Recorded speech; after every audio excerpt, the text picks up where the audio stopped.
Welcome back to Sonic Bloom Studios and the Sonic Bloom Cafe. We have a 2-for-1 today. We have Fort Francis and Chamberlin both joining us in the studio today. We'll talk to them each individually and collectively, and that's how they'll play for us today too, individually and collectively. They're on the road, obviously. They're here in Michigan. How's the road treating you all? Fantastic. Good. Great. Good. Great. Yeah. Long. You know, we talked a little bit about this before we were recording today, and the relationship that you build with potential fans and existing fans, people that are maybe reaching out, trying to find some new music, a new experience, and how important it is to make a relationship, a person-to-person relationship in a venue as opposed to just on the internet or just through an iTunes download or something like that. How important do you see that? It's really important. So a lot of those people become our friends and we stay with them. Saves us money. So would you say that social networking, let's say Facebook or Twitter, something like that, that's something that enhances the personal experience as opposed to making your career? Yeah, absolutely. Yeah. I mean, you still want people to come to your show and watch you play, and you meet them and talk to them after. That's still the main thing. But social media certainly helps, and it's kind of taken over in a lot of ways how that sort of comes to be too. Well, guys in Chamberlin, let's talk a little bit about the newness of it all for you. It was late spring, early summer of 2010 that you got together, and then it was a matter of weeks really before you had a record deal, which is kind of unusual in the business and probably was a good thing to get yourself out there on the map. What was that like? It must have been a whirlwind. Yeah. It was, yeah. We hadn't played any shows before we went into the studio even, so we really formed around our first record. Definitely a different approach. Yeah. We'd all been playing music for years though in other bands and stuff, so it wasn't like wasn't a stretch. Completely new, but just having like more of that concrete like legitimacy like in the studio, and you know, having a label and people behind you supporting that, it was nice. It was like, oh, okay, we have people to help fund stuff and arrange things. It's like it's easier than doing it on your own completely, you know. So Bitter Blood, was that your first album together? Yeah. Correct. First and only. Interesting title for a first album. You Sounds sound like grizzled a metal veterans. band or something, right? Exactly. Yeah, we definitely thought about that a lot, but that was the best title we thought. So. We titled that before we went on the road. Before we met these guys. It made sense. Well, there's quite a few songs about, you know, like bitterness, you know, relationships and stuff like that. And seeing past bitterness too. Yeah, sunshine. Yes, but we hope it's not too like dark. Yeah, we're goofy people, but our music tends to be a little more on the darker side. But it's kind of a cool contrast, I guess. What are you going to play today? Something from that album? I think we're actually going to play a cover. We just released this cover EP that we recorded up in our cabin up in the mountains in Vermont. And we basically took all these like modern pop tunes that are like very, very produced, have a lot of, I don't know, bells and whistles, what have you.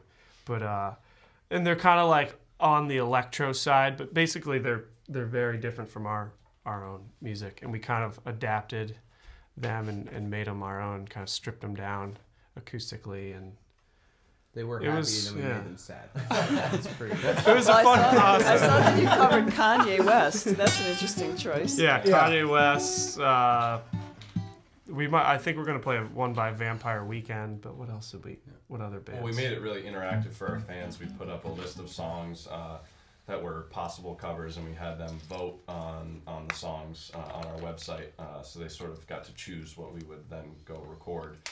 And so once we got all that compiled, we decided which songs we would release. And so now those are on the EP, and we're selling that on the road as sort of a benefit for Vermont hurricane relief after Irene hit a lot of the infrastructure pretty hard there. So I think that was more extensive than a lot of us in the Midwest realized. Yeah. You don't think of hurricanes in Vermont. No, you don't. No. That's the thing about Vermont is a lot It's of all our the flooding. infrastructure and towns are built in river valleys, and so with all that extra water that accumulated from the storm. It just wiped out our bridges and small, areas of small downtowns. Some were cut off totally from roads, so they had helicopters flying in supplies and Probably stuff. the biggest, I don't want to call it a natural disaster, but it's definitely the most kind of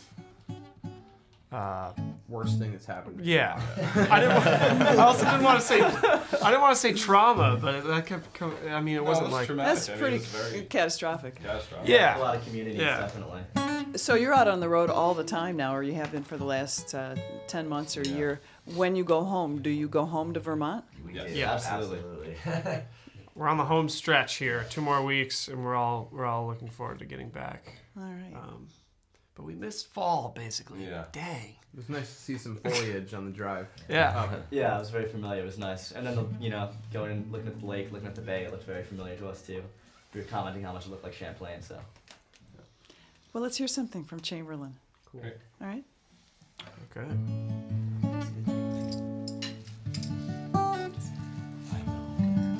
Yeah, we're gonna play the one from Vampire Weekend. It's called "Giving Up the Gun." You boys ready?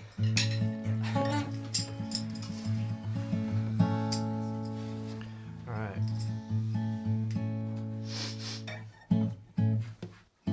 Your sword's grown old and rusty, burnt beneath the rising sun.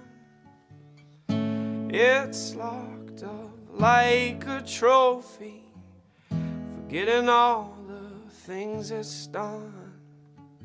And though it's been a long time, you're right back where you started from. I see it in your eyes, and now you're giving up the gun. When I was 17, I had wrists like steel, and I felt complete. Now my body fades behind a bright charade, and I'm obsolete. But if the chance remains to see those better days, cut the cannons down. My ears are blown to bits from all those rifle hits, but still I crave that sound.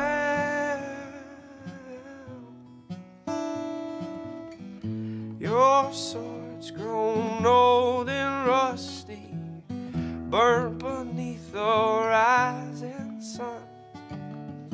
It's locked up like a trophy, forgetting all the things it's done. And though it's been a long time, you're right back where you started from. I see it in your eyes, and now you're giving up the gun. Heard you play guitar down at a seedy bar where skinheads used to fight. Tokugawa smile in your garbage style used to save the night.